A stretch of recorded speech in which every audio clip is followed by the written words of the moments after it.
Hola chicos, ¿cómo están? Bueno, eh, vamos a hablar sobre la experiencia 2 que, que nos quedaba del trabajo práctico. Sí les aconsejo utilizar auriculares para que el audio se escuche, se escuche un poco mejor. Ambos con Adriana tuvimos el problema de abrir em, este programa. Así que yo les voy a dar, no vamos a usar este programa, vamos a usar otro y vamos a hablar sobre los puntos que, que teníamos que ver en esta experiencia. ¿Sí? Apertura y cierre, o sea, viendo esto teníamos que analizar la apertura y cierre de canales iónicos durante un potencial de acción. Vamos a hacer un breve repaso de lo que ya, de lo que ya estuvieron viendo. ¿Sí? Si recuerdan, el sistema nervioso es el responsable de la mayoría de las funciones que caracterizan a los organismos superiores, como es el movimiento muscular, el conocimiento, el pensamiento, el aprendizaje y demás. Las neuronas son las unidades celulares, ¿sí? que, que van a estar en el sistema nervioso, digamos, son las unidades funcionales del sistema nervioso. Estas son células que se excitan y que se pueden comunicar con otras mediante impulsos eléctricos, ¿sí? Por lo que producen estas señales eléctricas y rápidas que se llaman potenciales de acción, como ya lo vieron. Las neuronas son especializadas en recibir, integrar y transmitir esta información a otras neuronas o a células efectoras. ¿Bien? Si recordamos, una neurona típica consta de un cuerpo celular que contiene su núcleo y orgánulos, obviamente, para el funcionamiento, y las dendritas, bien, que son las responsables de llevar estos impulsos nerviosos por todo el cuerpo celular y transmitirlo a otras células. Si esta es una neurona presináptica, obviamente a través de la dendrita va a tener la comunicación con la neurona postsináptica. Las neuronas tienen dos eh, características fisiológicas principales. Una es la irritabilidad, que es la capacidad para responder a los estímulos y convertirlos en un impulso nervioso, y la conductividad, que es la capacidad de transmitir este impulso. En una neurona en reposo, ¿sí? el, eh, el exterior de la membrana va a estar cargado positivamente, mientras que en el interior va a estar cargado negativamente. Esta diferencia de cargas, bien, hace que la membrana esté en un estado conocido como potencial de reposo de la membrana, y se dice que en esta situación la membrana está polarizada. Existe una proteína de membrana muy importante, que es la bomba de sodio-potasio, que se encarga de mantener, ¿sí?, estas cargas tanto dentro como fuera para estar en este estado que se considera como el potencial de reposo de la membrana. Bien, si hablamos de las cargas, ¿sí?, el exterior va a haber muchas cargas positivas porque es donde se encuentra la mayor concentración de sodio, mientras que en el interior va a haber menor cantidad de cargas positivas, bien, por la presencia de proteínas intracelulares, ¿sí?, que van a estar cargadas negativamente, también fosfolípidos de membrana cargados negativamente, y va a haber, como ustedes conocen, potasio en el interior de la célula, pero en menor cantidad que en el exterior. Por eso se considera que esta, esta, membra, esta, esta neurona en estado de reposo va a tener más cantidad de cargas positivas en el exterior que en el interior, ¿sí? Estas diferencias de potencial pueden ser medidas mediante un voltímetro, ¿sí?, colocando un electrodo que nos permita registrar estos cambios de cargas que se producen en un lado y otro de la membrana. Bien, como estuvieron viendo con Adriana cómo es la transmisión del impulso nervioso, ustedes saben que llega un estímulo que hace que empiece el potencial de acción, ¿sí? Se necesita de un estímulo. Ese estímulo se realiza porque la membrana se hace permeable al ion sodio. Como ustedes recuerdan, el ion sodio entra rápidamente en la célula, aumentando así los iones positivos en su interior y cambiando esta polaridad de la membrana. Por lo tanto, la superficie interna se hace menos negativa y la superficie exterior se hace menos positiva, y este es el fenómeno que se conoce como la despolarización. Cuando esta despolarización alcanza cierto umbral, ¿sí?, se inicia lo que conocemos como potencial de acción, y obviamente la polaridad de la membrana se invierte. Si hablamos de números, ¿sí?, cuando la membrana se despolariza, el potencial de reposo es de menos 70 a menos 90 milivolts.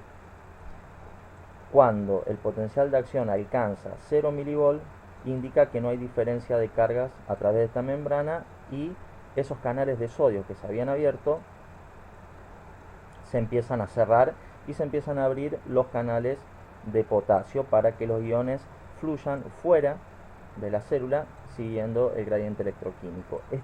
Este flujo de iones de potasio hace que el potencial de la membrana se desplace nuevamente hacia la negatividad, y esto se conoce como repolarización.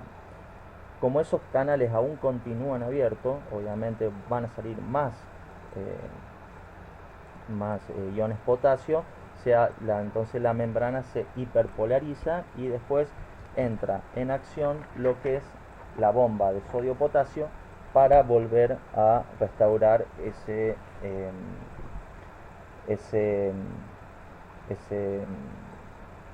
potencial de reposo que tiene la membrana. Bien.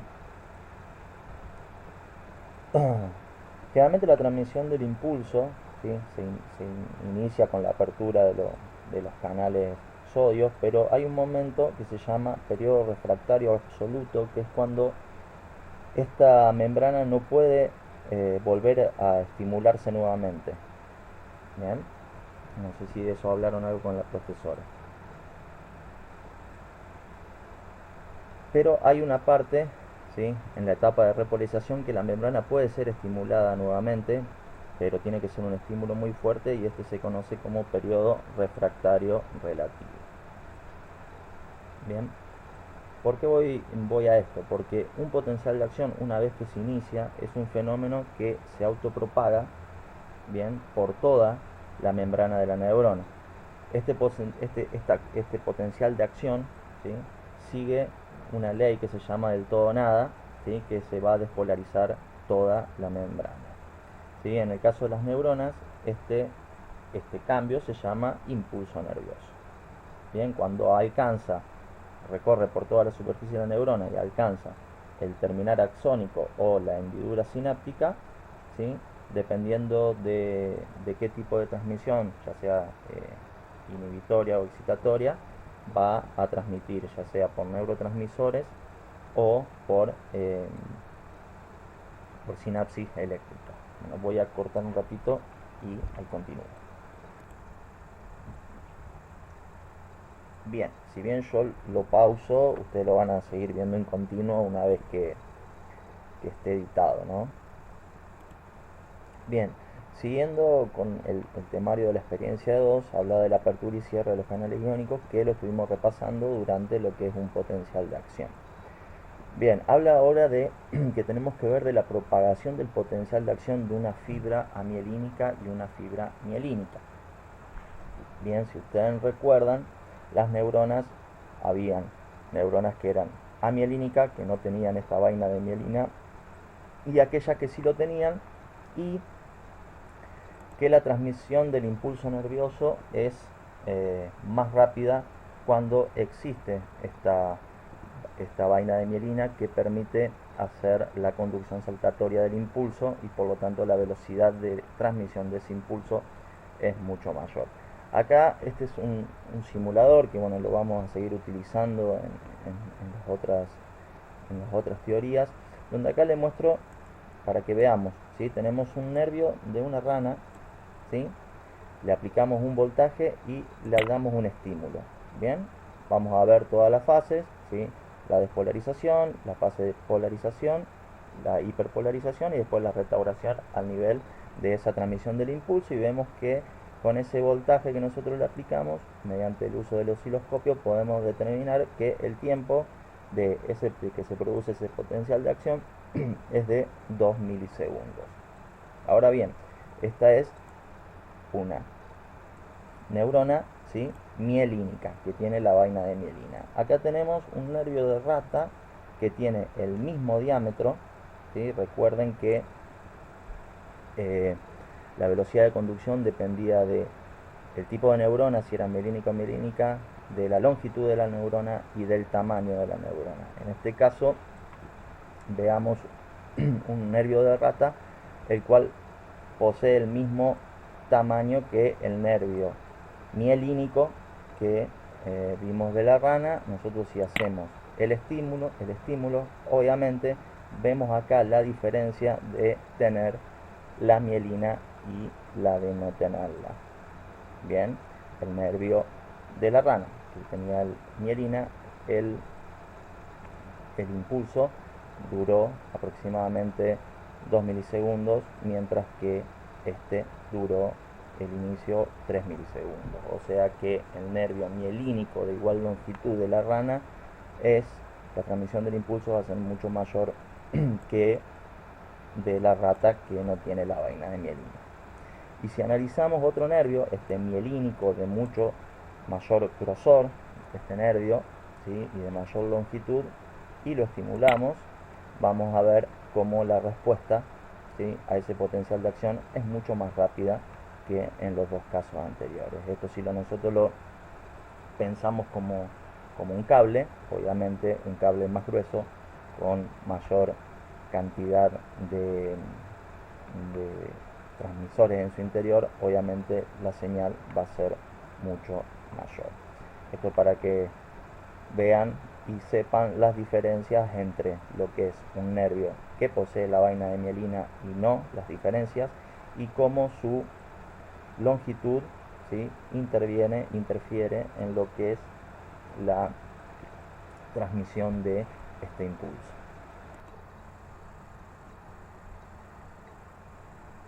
Bien, la otra parte que teníamos que ver con esta experiencia era la unión neuromuscular y la liberación del neurotransmisor. Si nos volvemos a las clases de la profe, donde les dio sobre la unión neuromuscular, ¿sí?, las dendritas terminales que van a formar parte de la unión de la placa motora, de la unión de la neurona con el músculo, ¿sí? Recuerden que la señalización se producía por liberación, bien, de un neurotransmisor que es la acetilcolina. Esa acetilcolina iba a interaccionar con receptores de acetilcolina y iban a propagar el potencial de acción que ya venía a través de la membrana de la célula nerviosa.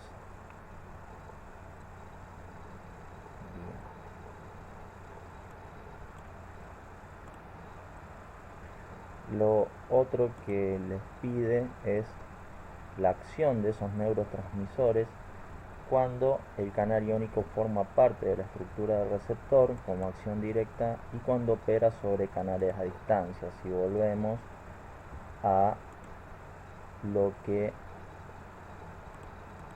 la profe les comentó, hay diferentes tipos de receptores. Tenemos receptores ionotrópicos, ¿sí?, que son receptores que están asociados directamente a los canales, y receptores metabotrópicos que su acción no está ligada directamente con los canales, sino que van a necesitar de segundos mensajeros, ¿sí?, o efectores, ¿sí?, en una cadena de señalización que van a culminar con la apertura o cierre de un canal de un canal.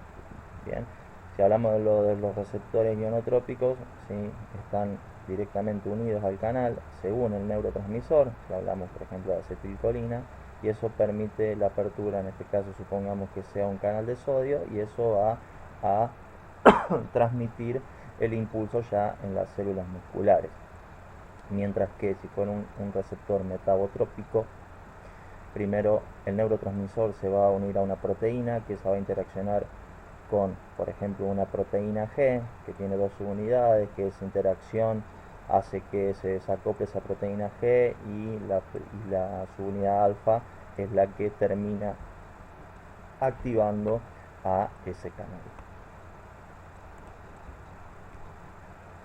Entonces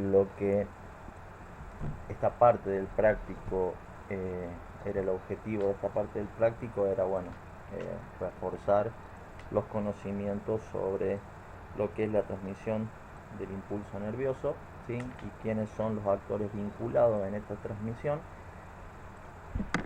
del impulso. Y luego, bueno, les resta, ¿sí?, buscar estas definiciones, que mañana en consulta la vamos a poder discutir, si lo necesitan, lo que es la definición de potencial de membrana, potencial local y potencial de acción, y cuál es la diferencia fisiológica entre ambos, y si para generar un potencial de acción debo considerar sumas temporales y espaciales de potenciales locales, y el por qué, que lo han visto también en la presentación que les ha pasado Adriana.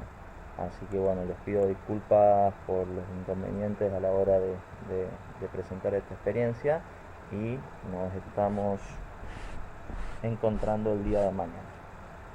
Saludos.